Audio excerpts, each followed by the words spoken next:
მინდა იყიდო ავტომობილი ჩინეთიდან, მაგრამ არ იცი საიდან დაიწყო? არ ინერვიულო, ჩვენი სერვისი China Cars-ში ყველაფერს გაგიმარტივებს. უბრალოდ აირჩიე სასურველი ავტომობილი და დანარჩენს ჩვენ მივხედავთ. შედი საიტზე, შეავსე განაცხადი და მორჩა. ჩვენ თანამშრომლობთ ყველა ეტაპზე. დაგეხმარებით შერჩევაში, დოკუმენტაციაში, ტრანსპორტირებაში და მანქანას პირდაპირ შენს კართან მოგიყვანთ. ჩვენთან ყოველთვის გამჭვირვალე ფასებია. არანაირი დამალული საკომისიო და სრული გარანტია პროცესის ანდოობაზე. China Cars-ში შენი მარტივი და უსაფრთხო გზა ჩინური ავტომობილისკენ საქართველოში. მოგესალმებით მეგობრებო, China Cars-G, ჩვენ ისე ვიმყოფებით ქალაქ სუჯოუში, როგორც გახსოვთ, შარშან ვიყავით, ზუსტად 1 წლის წინ ვიყავით, ზუსტად აქ ჩვენი პარტნიორების სალონში, ეს არის ზიკრის სალონი, მაგრამ რა მოხდა ამ 1 წლის განმავლობაში? თითქოს შემოვედით და იგივე ავტომობილები დაგვხვდა, მაგრამ სინამდვილეში არა. სინამდვილეში ჩვენ ჩამოვედით, გვინდა დავტესტოთ ზიკრ 9X-ი, ვნახეთ უკვე გვაქვს რესტაილინგი ზიკრ 7X-ის, გვაქვს რესტაილინგი ზიკრ 001-ის, ვეცდებით გავაკეთოთ სხვა ავტომობილების ტესტ-დრაივით, ყველაფერს ასაც მოვასწრებთ, ყველაფერს ტესტ-დრაივს გავაკეთებთ. ამ პერიოდის განმავლობაში სინამდვილეში ბევრი რამ შეიცვალა. ეხლა კი წავიდეთ და ვნახოთ თუ რა გველოდება წელს ზიკრის სალონში. წავედით.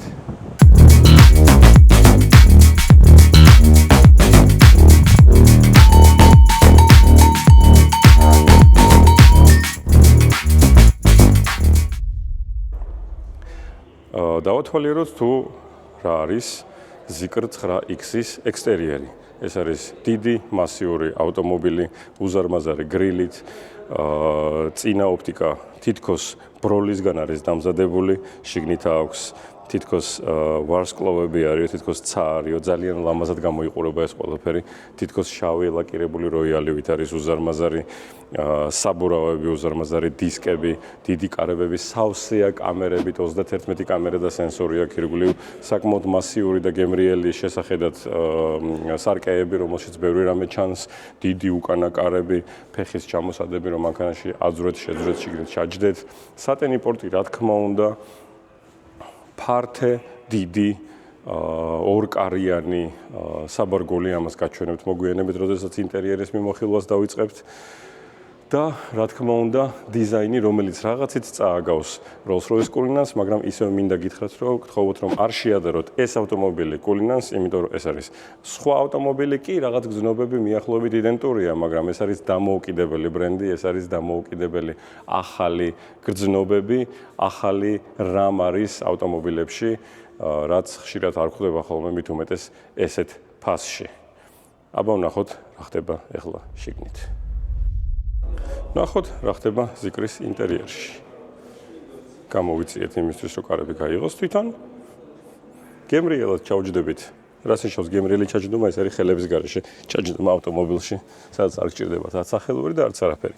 აი, ეს უკვე აბსოლუტურად სხვა დონეა.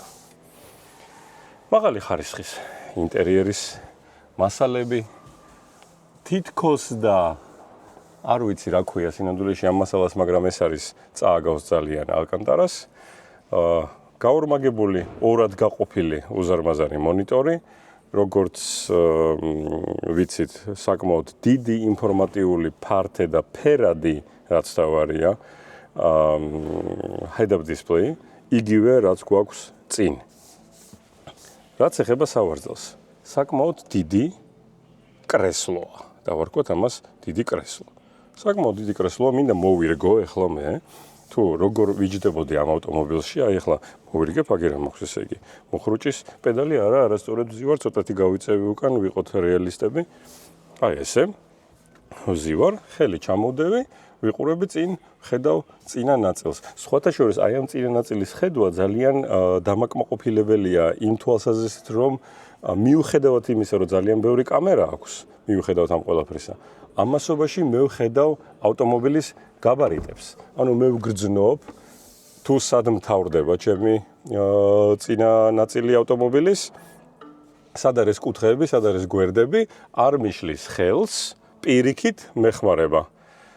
მენიუ უაღრესად ყველაფერი შიგნით, სტანდარტულად ზიკრის მენიუში უამრავი რაღაცა არის, ამის მიმოხილვას გავაკეთებთ. ცოტათი მოგვიანებით ბროლის უიმე, ესე იგი ვაჭერ ხელს, სად ვაჭერ? ვაჭერ ხელს, ცოტათი დაპატარავდა ვაჭერ, აინთო. სათითაო ნათურებია, რომელშიც შუშა არის ჩასმული, თითქოს წააგავს რაღაც პატარა ალმას, პატარა ბრილიანტს. კამერა, სარკის მაგიურად, იმიტომ რომ იმ სიგრძე ავტომობილია, თან უკან მონიტორი აქვს ამ ვერსიას და მონიტორი აუცილებლად შეგვიშლის ჩვენ ნახვაში თუ რა ხდება უკან, ამიტომ გვიყენია კამერა.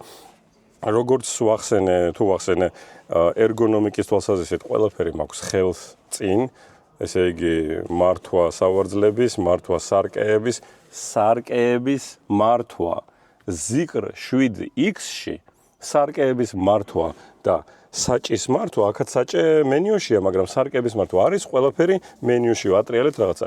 აქ არის ნორმალურად კლასიკურად, რომელიც გამოგადგებათ და ამ ხელა ავტომობილის ტარების დროს არ მოგიწევთ აქ ყველაფრის რაღაცების კეთება. ჩვეულებრივად გადართავთ ჯოისტიკს და დაარეგულირებთ თქვენ სარკეებს. შევხედოთ რა ხდება აქ. რა პატარაა? პატარაა, მოდით შევადაროთ რაზე არის საუბარი. 1 2 1 2 სიგრძე აქვს ზუსტად ტელეფონის ზომა. 2 USB Type-C პორტი აქვს შეგიდასატენად, აქ კი გვაქვს უსადენო სატენები წინ. 1 2 ორივე იტენება.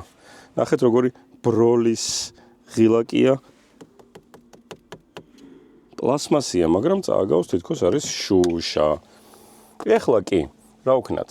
ესე იგი, შეგრძნებები უაღრესად სასიამოვნოა, მართლა სასიამოვნო შეგრძნებებია. ზიკრის ფირმული ელემენტი, ეს არის მაგნიტური, Apple iPad-ებს აქვს ხოლმე ესეთი кейსი, რომელიც მაგნიტდება. ფირმული დეტალებია, საფირმო დეტალები უკაცრავად. ეხლა კი ვნახოთ, მე ვზივარ კომფორტულად წინ, ესე ვატარებდი ავტომობილს, ვნახოთ, გადავჯდეთ რა ხდება უკან. წავედით, გადავჯდეთ უკან. გადმოვდივართ და ვნახოთ, თუ რა ხდება ჩემს უკანა სავარძელზე. დავაჭირეთ და გამოვიწიეთ რომ დამინახოს, გაიღო და რას ვაქცევთ ყურადღებას პირველ რიგში. ეს არის უზარმაზარი სივრცე, ცალკე მდგრადი სავარძელი და პატარა ბონუსი მინდა გაჩვენოთ. შეხედეთ, აი აქ არის ერთი ღილაკი. დააჭერთ და გამოდის კიდევ ერთი დამატებითი საცავი, სადაც ალბათ 1 5 7 8 ტელეფონი ჩაიდება იმ ხელა სინამდვილეში სიღრმეში. დავუხუროთ და ჩავჯდეთ ავტომობილში, როგორც მე მიყვარს ამ ავტომობილში ჩაჯდომა ხელის მოკიდების გარეშე. ჩავჯიქი. რას ვხედავ? პირველ რიგში რასაც ვხედავ ამ ავტომობილში, ეს არის რომ ინდივიდუალურ სავარძელში ვზივარ, რომელსაც ბევრი სეტინგი აქვს და ამის შესახებ მოგვიანებით მოგიყვებით ცოტათი. როდესაც გადავჯდები უკვე მარჯვენა სავარძელზე, იმიტომ რომ იქ უფრო მეტი ოფცია მაქვს. მაქვს ეკრანი, რომელიც იქით-აქეთ დადის წინ უკან, მესამე რიგამდეც მივა, რეგულირდება. მაქვს კამერა, რომელიც მიყურებს და ამასობაში შეუძლია მძღოლს ნახოს თუ რა ხდება მეორე მესამე რიგში აი ამ კამერის მეშვეობით. სენსორული განათება, სამწუხაროდ აქ არ მაქვს მაგიდა, მაგრამ ეს ყველაფერი ამ ავტომობილში არის. უკანა სავარძელზე დავხუროთ ჯერ კარები, მე რომ მიყვარს ესეთი მეთოდით. Hi Eva. Hi Eva. გვამბი ჩორმა. დაიხურა კარები. ამასობაში ევას შეუძლია რაღაც AI ფუნქციები შეასრულოს, ინგლისურად სამწუხაროდ ვერ აკეთებს ამას ყველაფერს, მაგრამ შეუძლია რაღაც საგვიპასუხოს, მაგალითად. Hi Eva. Do you speak English? Sure, I can speak a little English. Let's chat. Can you tell me the population of Suzhou? As of 2025, the population of Suzhou is approximately 12.91 million. თურმე სუჯოუში ცხოვრობს 12.9 მილიონი ადამიანი და ეს მითხრა მე ყველაფერი ევამ. ეს არის დამხმარე ავტომობილის. სანამ გადმოვჯდები მარჯვენა სავარძელზე, რომელზეც მინდა გადმოვჯდე გაჩვენოთ თუ რა არის ყველაზე გემრიელი ამ ავტომობილში უკანა მეორე რიგში, ისევ და ისევ ორიოდე სიტყვით. რა გვაქვს აქ? აქ გვაქვს ისევ და ისევ. ხელით მართვა ფანჯრების, ხელით მართვა როგორც მარჯვენა, ასევე მარცხნიდან პანორამული სახურავის, მონიტორის დახურვა გაღება და მისი მოძრაობა წინ უკან. მაგრამ ამ ავტომობილს აქვს კიდევ ესეთი ფუნქცია, როდესაც ორჯერ დააჭერთ დახურვის ღილაკს, ავტომობილზე ამოვა ეგრეთ წოდებული ბლაინდი. ორჯერ დააჭერთ, გაღების ღილაკს ბლაინდი ჩავა, ხოლო ერთი დაჭერის შემთხვევაში ჩამოდის უბრალოდ ფანჯარა, რომელიც არის ორმაგი. მოკლედ, სანამ აქ ვზივარ და ჩანს კარგად გაჩვენებთ ამ ავტომობილს, რა თქმა უნდა, როგორც მოგიყევით, წინ armrest-ი აქვს საკმაოდ დაბალი და რატომ? აი ესეც ჩვენი გაგრძელება. იმიტომ რომ უკან გვაქვს მაცივარი. შეხედეთ რამხელა 2 ბოთლი ვისკი დევს ამ მაცივარში საკმაოდ ცივია, სხვათა შორის დავხუროთ. სავარძლებში გვაქვს ტელეფონის ჩასადები, სავარძლებში გვაქვს ისეთი რაღაცეები, როგორიც არის მასაჟი, გათბობა, გაგრილება, მოძრაობა და ასე შემდეგ. გადმოვჯდები მარჯვენა სავარძელზე, რომ უფრო უკეთესად გაჩვენოთ ყველაფერი. სანამ გადმოვჯდები, სანამ დავფარავ, გაჩვენებთ აი აქ. აი აქ არის მასაჟი, სხვადასხვა მოვდები მასაჟის, აქ არის გაგრილება, გათბობა, სავარძლის მოძრაობა წინ უკან და ბევრი სხვა ფუნქცია, რომელიც ამასობაში კიდევ აგრძელებს და ამოკლებს სავარძელს და გადაკავთ relax mode-ში. სანამ გადავჯდები სხვა სავარძლებზე, მინდა გაჩვენოთ ერთი რაღაცა. შუაში ხშირად ვისით ხოლმე, რომ არის რაღაც მართვის მონიტორი. ეს ჩაგვირთავს ჩვენ მაცივარს, ხოლო ეს არის მონიტორი, რომელიც ჩავდეთ, მაგრამ ეს უბრალოდ მონიტორი არ არის. ეს არის ტელეფონი პრაქტიკულად, პლანშეტი, რომელიც გამოვიდა. ეს პლანშეტი ამოვიღე და არის როგორც ტელეფონი, საიდანაც შეგიძლიათ მართოთ ავტომობილი. თუ არ გინდათ მართო ავტომობილის აქედან და გინდათ დააჭიროთ ღილაკებს, ამას უბრალოდ ჩასვავთ აქ, ჰოპ, დაიხურა, დარჩა, ანუ მონიტორი, რომელიც იხსნება, რომელსაც აქვს ტელეფონის ფორმა. ავიღოთ, სანამ გადმოვჯდები მარჯვენა სავარძელზე უკან, გადავიდეთ მესამე რიგში და ვნახოთ თუ როგორ დავეტევი მესამე რიგში და რა ფუნქციონალი გვაქვს მანდ. აქ რა არის? ღილაკს დავაჭირე და გაიღო თურმე საჭიქე. კარგით. არ შემიმჩნევია, არ ვიცოდი. წავიდეთ უკან. და ვნახოთ რა ხდება მესამე რიგში. ესე იგი ოპ ჩავჯექი მესამე რიგში. ადგილი საკმაოდ ბევრია. რა გვაქვს მესამე რიგში? სამწუხაროდ მესამე რიგში ბლაინდი იხურება ხელით. კარგით, ეს ერთი. სავარძლის ქვედა ნაწილის და ზედა ზურგის რეგულირება ხდება ელექტრონულად და გვაქვს შუაში ზევით პანორამა, რომელიც იღება და იხურება ღილაკით მესამე რიგიდან. სავარძლების გათბობა და მიკროფონის ღილაკი. როდესაც მე ვაჭერ, აშკარად პირველ რიგში არ ესმის ადამიანს თუ რა საუბრობ მე, მაგრამ შემიძლია დავაჭირო მიკროფონის ღილაკს, ვისაუბრო მიკროფონში და წინ მძღოლი გაიგებს თუ რას ველაპარაკები. იგივე ხდება ანალოგიურად მძღოლს შეუძლია გამაგებინოს უკან რა ხდება. ესე იგი ვზივარ, 2 დამოუკიდებელი სავარძელია ლამაზი განათებით, ვზივარ კომფორტულად, მე და კიდევ ერთი ჩემნაირი მარჯვნივაც კარგად დაჯდება და დიდ გზაზეც პრინციპში შეიძლება სიარული. დეფლექტორები და ამას გაჩვენოთ მოგვიანებით რა ოდენ კარგად ადის და ჩამოდის, სპეციალურ ამორტიზირებულ ზამბარებზეა დაყენებული და არაფერ ზედმეტ ხმას არ გამოსცემს გემრიელად ადის ჩადის. მოკლედ, ეხლა გადავჭიდეთ წინა სავარძელზე და განვიხილოთ თუ რა ხდება მეორე რიგის სავარძელი, ჩემთვის უკვე წინა გამოდის, მეორე რიგის სავარძელზე რა ხდება. გაჩვენებთ ერთი წამით თუ რა გვაქვს სავარძლებს შორის. სავარძლებს შორის გვაქვს ჩასადებები მობილური ტელეფონების და ამასობაში შეგვიძლია გამოვაღოთ ესეთი რამ. აქ არის მაგი და 2 ჭიქის ჩასადები, რომელიც არის შუაში და მარტივად ძალიან იკეცება. ჰოპ და იკეცა. ეს ამას ხვანერად ვერ გაჩვენებდით. ასევე მესამე რიგის ბონუსი.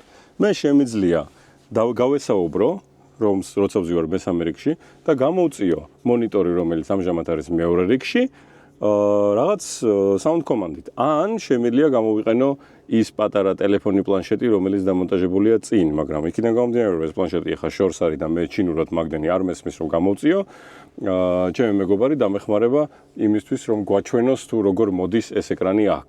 დააჭერს ღილაკს და გვაჩვენებს. აი ნახეთ, ესე იგი. სადამდე მოდის მონიტორი. ამ მონიტორს კამერაც უყენია. სხვათა შორის. მოვიდა. მე ვზივარ აქ.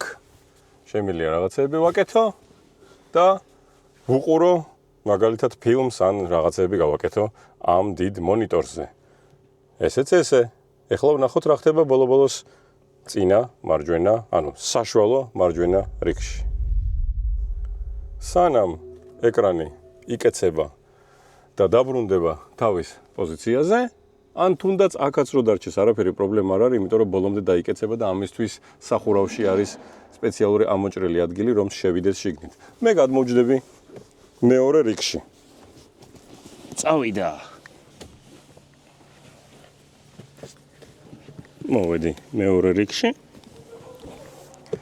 მეორე რიგის ყველაზე გემრიელ და სასარგებლო სავარძელზე ესე იგი დავჭექი. როგორც აგიხსენეთ, აქ მაქვს ყველაფრის მართვა. აქვს რა კარგად თქვი, აქ მაქვს მაგიდა, მყარი მაგიდა. ოპ, დაიხურა, გაიღო.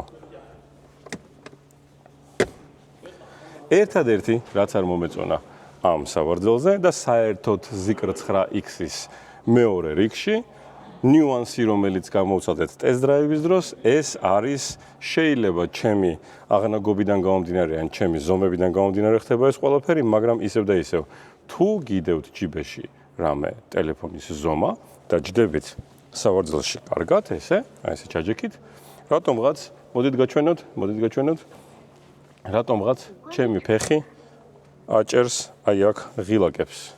აი დავჯექი, всё, აი ეს გემრიელ ძივარ. ამ შემთხვევაში რაღაც ღილაკს ეჭირება და რაღაც ფუნქცია ირთვება სამწუხაროდ, თუ არ არის დაბლოკილი ეს ღილაკები. ეს შეომჩნია როგორც მინუსი. ასევე კარების დახურვა არ მიჩვენებია, კარების დახურვა აქედანაც შეიძლება დავაჭირო ღილაკს, იმიტომ რომ იქამდე ცოტათი ის არის რა ქვია, გადმოსაკაჩია. დეფლექტორები ზევით, ქვევით, აბა ვნახოთ, აქ უნდა მქონდეს მე relax mode, რომელია relax mode, რომელიც აქედან არის relax mode, მასაჟი, აი relax mode. წავიდა სავარძელი წინ. ჩემი სავარძელიც, უი. გაიწია. ფეხებს აწევს.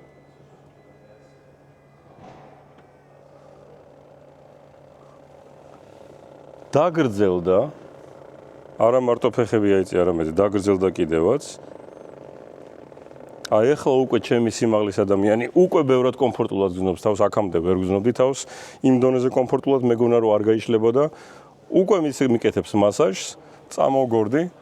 ოპა, ძალიან კარგად გრძნობ თავს. ამასობაში მონიტორის წინ წავა, აქ მაქვს დიდი პანორამული სახურავი და რა ვიცი, აი ესე მე შემიძლია ვიწვე, დავიძინო და მძღოლი წამიყვან სადღაცას შორს გავიღვიძებ და უკვე იქ ვიქნები. დეფლექტორი, ზევით, ქვევით, მარჯვნივ, მარცხნივ სტანდარტულად, მაგრამ თუ გინდათ დეფლექტორიდან ჰაერი არ უბერავდეს, არაფერი სატრიალო არა. აქვს აი ესე. ოპ, გამოვიდა, გადაიკეტა. ოპ, ამუშავდა, ახლა უბერავს. სანამ გადმოვალთ მეორე რიგიდან და ვნახავთ თუ რა ხდება საბარგულში, მინდა გაჩვენოთ ერთი ნიუანსი. ძალიან ლამაზი ნიუანსი, ძალიან ხარისხიანად გაკეთებული, მაგრამ არის ერთი რამ. ეს არის ალუმინის ბადე, რომელიც ფარავს სპიკერს და იმ დონეზე წვრილად და ლამაზად არის დაჭრილი, სავარაუდოდ ლაზერით არის ეს ყველაფერი დამზადებული, რომ იჩხაპნება, ხელს უსმევთ და გჩხაპნით. რო ავიღო კარტოფილი და გაუსვა 100%-იანი აათლის კანს. ლამაზია, ძვირად გამოიყურება, მაგრამ იჩხაპნება. ეხლა კი წავიდეთ და ვნახოთ რა ხდება მესამე რიგში და საბარგულში. საბარგული ინტუიტიურად გასაღები მარტივად არის. ეგ ხვდებით სად უნდა მოკიდოთ ხელი. გამოიღო ორი ნაწილი, ზედა და ქვედა. როგორც ამბობენ, აი ამ ნაწილს შეუძლია ძალიან დიდი სიმძიმის 300 კილომდე შეუძლია გაუძლოს ამას. ნახეთ რა სიმაღლეა ეს ყველაფერი. სხვათა შორის მოდით გაჩვენოთ, აქ თურმე არ შეგვიმჩნევია, მაგრამ მქონია ხელით მანუალური მექანიკური ბადე. აბა. ესე იგი, ეს ავტომობილი ჩადის და ადის ზევით ქვევით. თუ გვინდა რაღაცის ჩატვირთვა, ვაჭერთ ღილაკს და ავტომობილი ჩადის ქვევით. დავაჭირეთ, ავტომობილი წავიდა ქვევით. დავხუროთ, დავკეცოთ უკანა სავარძლები. მარჯვენა, მარცხენა. მარჯვენა, მარცხენა. მეორე რიგის სავარძლები წავიდა წინ, მესამე რიგის სავარძლებს დაეკეცა თავის ისენი და დაიკეცა ჩავიდა ქვევით, გამოგვივიდა დიდი სივრცე შედარებისათვის. ოპა, აიც. ვაჰ, რამხელა ყოფილა. აი ნახეთ. მე ვზივარ. შეგახსენებთ ერთხელ ვიტყვი. ჩემი სიმაღლე არის 191 სანტიმეტრი, მე მთლიანად ვეტევი საბარგულში ზიკრ 9X-ის. მე მგონი ამით თქვენ უკვე მიხვდით თუ რაოდენ დიდი საბარგული აქვს ზიკრ 9X, იმ შემთხვევაში თუ დახურულია, დაკეცილია სავარძლების მესამე რიგი. ზიკრ 9X უკანა ოპტიკა აქვს საბარგულის კარებზე. ამიტომ, როდესაც ზედა და ქვედა ნაწილი ღიაა, ოპტიკა აღარ რჩება, მაგრამ ზიკრმა იფიქრა უსაფრთხოებაზე და როდესაც ღია არის ორივე კარები, ჩვენ ხედავთ კიდევ ერთ ნათურას, რომელიც ფარულია, აქვს სხვათაშორის ყვითელის ციმციმებს, რომელიც ანთია და აჩვენებს სხვა ძღოლებს, სხვა ავტომობილებს, რომ მანქანა დგას, ანათებს და ჩანს. იმიტომ რომ როდესაც საბარგული დაიხურება, ეს ყველაფერი აღარ გამოჩნდება. აი შეხედეთ, დაიფარა და დაბრუნდა უკან კლასიკური ოპტიკა, რომელიც არის საბარგულზე. ფიქრობენ ხალხს. ზიკრ 9X-ის ჭრიჭინ ტესტი. დავიწყოთ.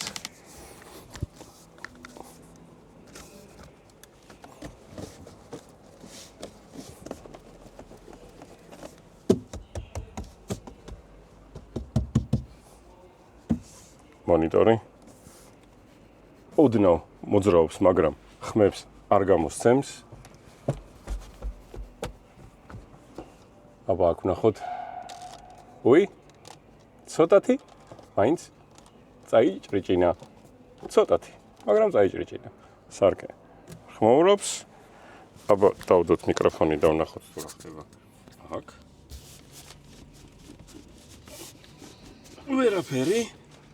ვერაფერი. ნახოთ რა ხდება აქ.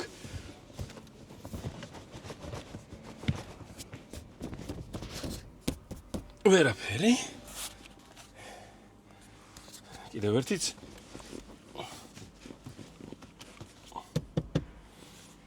ზიკრ 9X-მა გაიარა ჭრიჭინ ტესტი. გადავიდეთ ტექნიკურ მაჩვენებლებზე ზიკრ 9X-ის. ესე იგი, ორიოდე სიტყვით. აქ არის შიდაწვის ძრავი და არის ელექტრომოტორები. ეს არის ვერსია Ultra, მაგრამ არსებობს ვერსია Hyper, რომელიც ჯერ არ შემოსულა სალონში და ჯერჯერობით არ გვინახავს, მაგრამ მოგიყვებით რაზეა საუბარი. ესე იგი, ამ plug-in hybrids, ტენვათ hybrids შეუძლია გაიაროს 50 პლუს კილოვატიანი ელემენტით 300 კილომეტრი ელექტრომუხტით. თუ შეიძენთ 70 კილოვატიანი პლუსი ელემენტით, შეგიძლიათ გაიაროთ 390 კილომეტრი, მაგრამ ვერსია Hyper-ში, რა თქმა უნდა, ეს შუალედია უკვე, იმიტომ რომ ძალიან ძლავრია, შეგიძლიათ გაიაროთ 355 კილომეტრი ერთი დამოხტვით, სანამ დაიქოქება უკვე, რა თქმა უნდა, შიდაწვის ძრავი. მაგრამ განსხვავებები გვაქვს ცხენის ძალებშიც, რა თქმა უნდა. Hyper-ს აქვს 1400 ცხენის ძალა, ხოლო Ultra-ს აქვს 900 ცხენის ძალა და ამასობაში, ესე იგი, Ultra-ს შეუძლია აკრიფოს 0-დან 100 კმ/სთ ჩქარემდე. გეტყვით ახლა 3.9 წამში, ხოლო Hyper-ს მზად ხართ 3490 კგ სიწონის ეს ავტომობილი. Hyper-ს შეუძლია აკრიფოს 0-დან 100-მდე 3.1 წამში. წარმოიდგინეთ, რაზეა საუბარი აი ამ ხელა ავტომობილის შემთხვევაში. გავაგრძელეთ. მეგობრებო, ჯდებით ზიკრ 9X-ში, ცოტას ნერვიულობ, მაინტერესებს რა ავტომობილია, ყველას აინტერესებს, დავტესტოთ, ნახოთ რა არის ზიკრ 9X-ი. გაიღე. Your stamp Yeah. smells with the door. გაიღე. არ უნდა გაღება, მოკლედ მე გავაღებს. წავედით. ჩავჯიქით ავტომობილში, პირველი შთაბეჭდილება დიდი მოცულობა, დიდი ზომა, დიდი წინა ადგილი ნაწილი, ესეთი ვხედავ კაპოტს ეგრეთ წოდებულს. მოკლედ ვაჭერ ახლა მუხრუჩს. ჩაირთო, გადამყავს დრაივზე, როგორც ჩვეულებრივად კლასიკური ჩვეულებრივი ავტომობილი და დავიწყოთ მოძრაობა. ღვეც ქვევიდან გავიკეთებ, რომ მიკროფონს არ ედებოდეს. წავედით. ისეთი შთაბეჭდილება თითქოს უზარმაზარი ავტობუსი მიყავსო, მაგრამ ძალიან მარტივად. იმიტომ რომ იმ დონეზე ძლავრი მოტორები აქვს, გაგვატარა ბიძამ.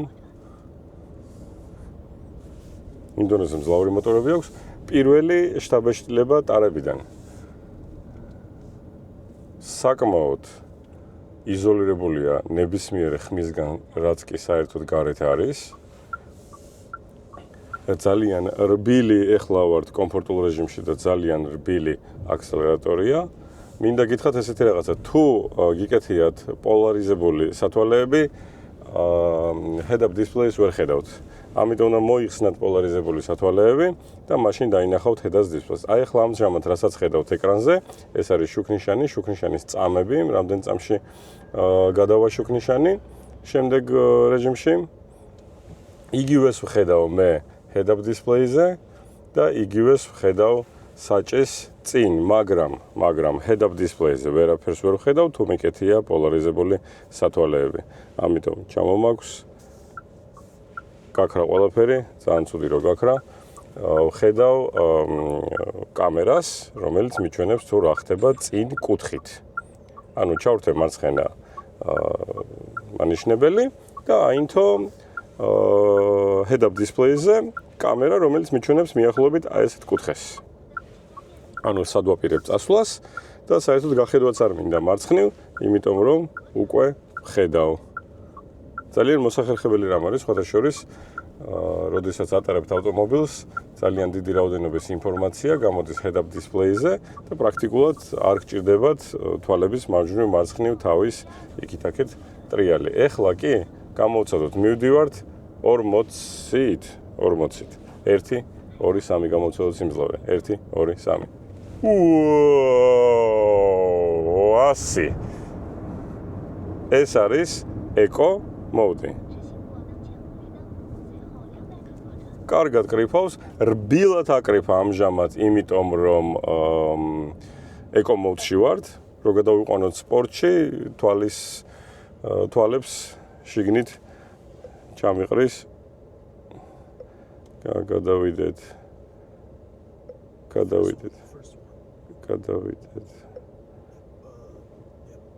სპორტში. აინთო წითლად ყველაფერი. head-up display-ზე არაფერი არ შეცვლილა. 5, 4, 3, 2, 1, 0. შოასი. ანუ 3.9-ში კრიფავს ეს 3.9 ტონიანი SUV 100 კილომეტრს 0-დან, რაც არის საკმაოდ არის, ეს არის მშვენიერი მანიშნებელი ესეთი ავტომობილისთვის. წარმოიდგინეთ, აქ მაქვს სარკეში მაქვს კამერა, ანუ მე არ მაინტერესებს, ვერ ვხედავ საერთოდ ვერაფერს, სანამ არ გადავიყვან modes თუ რა ხდება უკან თუ დამჭირდება გავარკვიო რა ხდება, ამისთვის მაქვს კიდე სხვადასხვა მოდები, როგორ შევხედო თუ რა ხდება უკან. ესე იგი, რბილი, როგორ ვთქვა, მყარი, აბსოლუტურად ჩუმი, მძლავრი და ძალიან ინფორმატიული საერთოდ დისპლეებით ყველაფრით ირგვლივ. head-up-ი შუაში ჩემს წინ და ერგონომიკა, რაც თავარია ერგონომიკა ავტომობილს აქვს ინტუიტიურად მისახვედრი. სავაზლების გაწევა, გამოწევა, რეგულირება გინდათ, იცით მარცხნივ ხელს დაადებთ და ყველაფერს დაარეგულირებთ. გნებავთ მასაჟები და რაღაცები, ესეც ყველაფერი მარცხნივ არის, აქვს ლოგოები და თქვენ ხვდებით ლოგოს მიხედვით თუ რაზეა საუბარი, გათბობა, გაგრილება, მასაჟი.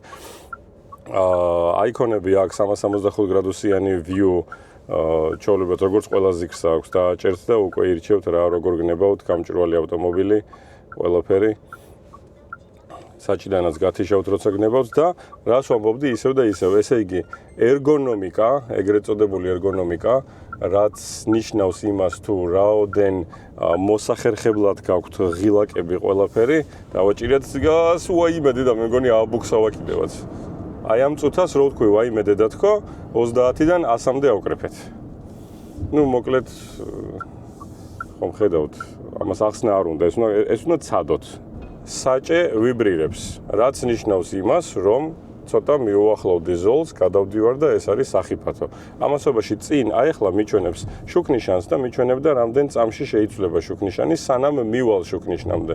ანუ ეს ყველანაირად კომფორტული ფუნქციები იმისთვის, რომ წინაც არ გავთვალო თუ რა სიჩქარით მივიდე შუქნიშნამდე, რომ შემდეგ გავაგრძელო, ეს ყველაფერი რა თქმა უნდა აქვს. ამითი ვერაფერს ვერ გაგაოცებთ, მოდით გავარკვიოთ რა არის Zikr 9X.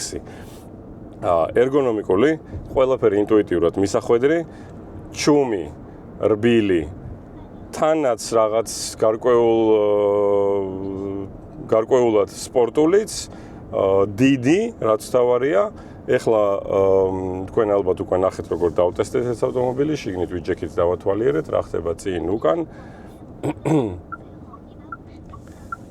ყველანაირი სხვა ფუნქციები, რომელზეც რა თქმა უნდა, ჩემი გადმოსახედიდან ზედმეტია საუბარი, ეს არის ავტოპილოტები და ესეთი რაღაცეები, რომელსაც შეუძლია იაროს და მივიდეს პუნქტი A-დან პუნქტ B-მდე და რაც თავარია, ეს არის გრძელი ავტომობილი, დიდი საბარგულით, რომელიც ალბათ, იცით, თბილისში ალბათ ცოტა გაგიჭირდებათ ამ ავტომობილის პარკინგი, იმიტომ რომ საკმაოდ დიდი მოცულობის ავტომობილია. მაგრამ რაც ეხება მოგზაურობას, ან თუ არ გაქვთ აუცილებლად იმის ვალდებულება, რომ სადღაცას გააჩეროთ ავტომობილი ქუჩის პარკინგებზე და რაღაცეებზე, ან გაქვთ მიწისქვეშა პარკინგი სამსახურში, სადმე ამისთვის პრობლემა არ არის, იმიტომ რომ ავტომობილი შეგიძლიათ მილიმეტრებით გააჩეროთ ახლოს ნებისმიერ ბარიერთან და ნებისმიერ ადგილში, იმიტომ რომ არის სავსე კამერებით 20 რაღაც კამერა უყენია 32. How many cameras it has around and the sensors you said? In total 31. Thank you very much. 31 კამერა და სენსორი აქვს ავტომობილს ირგვლივ, ამიტომ დამერწმუნეთ არ გაგიჭირდებათ, არავის არ გაგიჭირდებათ ამ მანქანაზე, არც პარკინგი და არც სადღაცას შეკვეხვა დაყენება.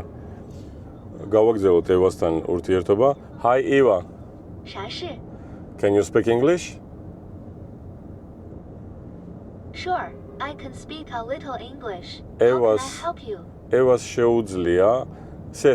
ევას შეუძლია იმუშაოს ინგლისურ ენაზე ჯერჯერობით რაღაც კონკრეტული AI-ის ფუნქციებით, ნავიგაცია და ასე შემდეგ, მაგრამ არ შეუძლია გააკეთოს ისეთი რაღაცეები, როგორიც არის რაღაც მოქმედებები ფიზიკური ფანჯრის ჩაწევა, ამოწევა, მასაჟების ჩართვა და ასე შემდეგ. იმედია ეს ყველაფერი მომავალში იქნება, მაგრამ ამჟამად მუშაობს მხოლოდ როგორც AI ფუნქცია და დანარჩენი ყველაფერი უკვე ჩინურ ენაზე ჯერჯერობით.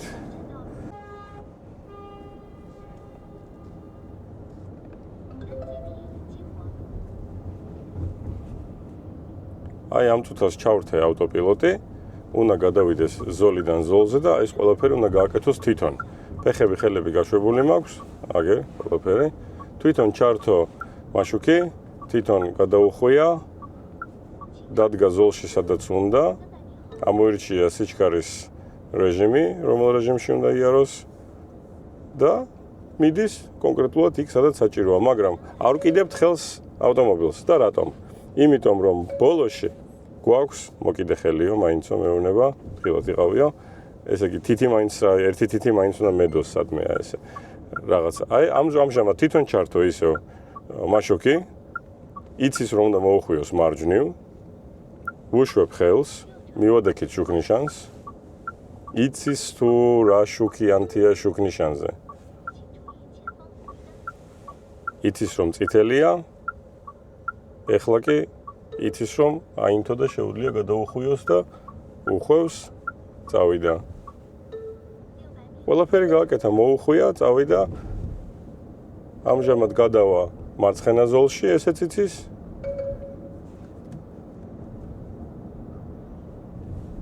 დაინახა რომ გვერდზე არის კონუსები, რომელიც საგზაო სამუშაო ხდება, ეს კონუსების დაინახა გამაფრთხილა და იქით არ გადაუხვია.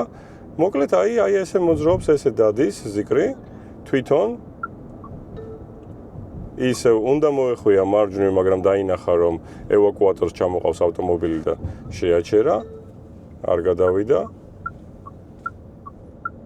ამჟამად კი აი გადაუხვია თვითონ, ყველაფერს თვითონ აკეთებს, ეხლა მე არაფერს არ ვშვები საერთოდ. მოკლედ ეს არის ავტოპილოტი, გამოვთავ ავტოპილოტს, გადავალ, ესე გადასვლა. უბრალოდ ოდნავ მუხრუჭს ვაჭერ და საჭეს ვატრიალებ, ოდნავ ვაქანავებ საჭეს მარჯვენა მარცხნივ, იმის რომ მიხვდეს, რომ მე მოვკიდე საჭეს ხელი. გავწდი მოსახვევს. ესე იგი, მოკლედ და კონკრეტულად. შემიძლია წასვლა? შემიძლია.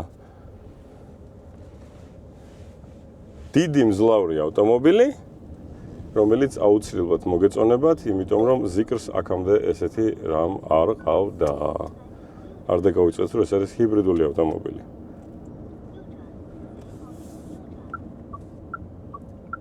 ამჟამად ჩვენ ახლა გადავივლით საგზაო ბარიერს. აბა ვნახოთ გზნობა. ჰოპ. აბა სად იყო ბარიერი, რომ თითქოს ბარიერი არ იყო. აი კიდე ბარიერი 1 2 არ იგზნობა ყლაპავს ავტომობილი მიდის და უსწორ მასწოროებებს გზაზე ყლაპავს ფიზიკურად. ანუ თქვენ რაღაცას გზნობთ, რა თქმა უნდა, იმიტომ რომ რაღაც ოდნავ გადაცურდება, ასე ვთქვათ, გადააფრინდება თითქოსო, თუმცა უმოძრაობდით 11-12 კმ/სთ სიჩქარით. ესეთ სიჩქარეზე საერთოდ საკმაოდ რთულია რეგულირება იმისი, რომ ავტომობილმა საკიდი სისტემა იმას ქნას აქვია, გაასწოროს ისე, რომ თქვენ ვერაფერი ვერ იგრძნოთ. ეხლა კი გამოვცადოთ თუ რას ნიშნავს ავტომობილის ავტოპარკინგი. ამოვირჩიოთ სრული ავტოპარკინგი. ეხლა მოვიხსნათ, ამჟამად უნდა მოვიხსნათ ღვედები და ყველანი გადმოვიდეთ ავტომობილიდან. თუ გინდათ, გადავიღებ და ვნახოთ რაზეა საუბარი. გადავდივართ ავტომობილიდან. ვაჭერ ღილაკს მინდა თვითონ დაიხუროს. გადავედი ავტომობილიდან და რაც შვება ავტომობილი ამასობაში.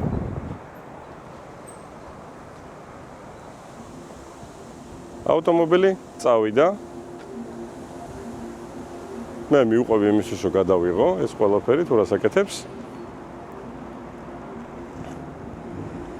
წავიდა ავტომობილი, შეხედეთ, გაასწორა საჭე, გაჩერდა, დაიხურა, იმიტომ რომ ამასობაში გასაღები მაქვს მე.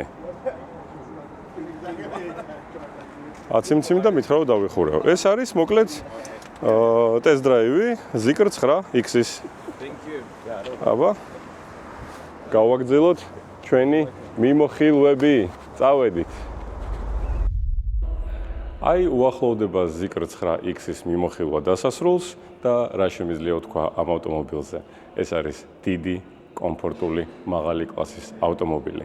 თავისი კლასისთვის მე მიმაჩნია, რომ საკმაოდ დაბალი ფასი აქვს, იმიტომ რომ სხვებს ამ კლასში ბევრად უფრო ძვირადღირებული ავტომობილები ყავს.